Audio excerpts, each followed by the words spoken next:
If you attended a Memorial Day weekend parade, you probably saw the political candidates in full force out there putting a face to the name. Tonight, voters in Colchester got to meet two of the Democrats running for Vermont governor. ABC5's Aly Martinez was at the public forum. He joins us now in the newsroom with the key points they tried to make. Aly. Brian, from affordability to housing to healthcare, tonight's forum gave voters a chance to hear directly from both candidates about both their cases ahead of August primary. More than 100 people filled the Colchester Meeting House Tuesday night as Democratic candidates for governor Amanda Janoo and Aly Richards answered questions on some of the biggest challenges facing Vermonters. I'm coming from a position where I don't think the solutions are going to come top down, they're going to come bottom up.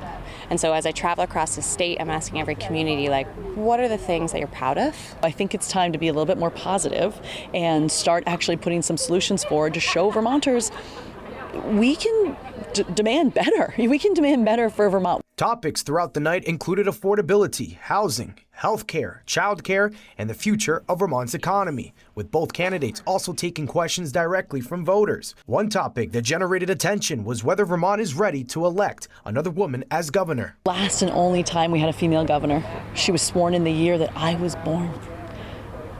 I think we're ready for something different in Vermont.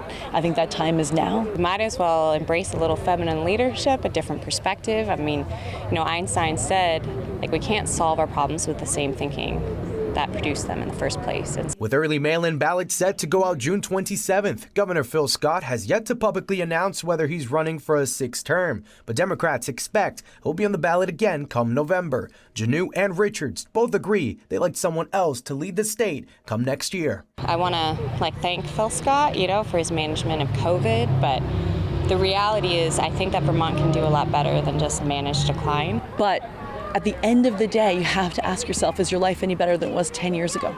And if people cannot afford to live here, you have to wonder, it's really time for a new approach because this is not working.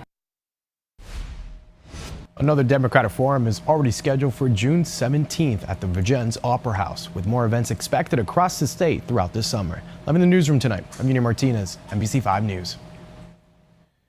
Aly, thanks. Vermont Governor Phil Scott has not officially declared a run for re-election, but recent data from the University of New Hampshire shows he's pretty popular. 61% of Vermont residents approve of the governor's handling of his job.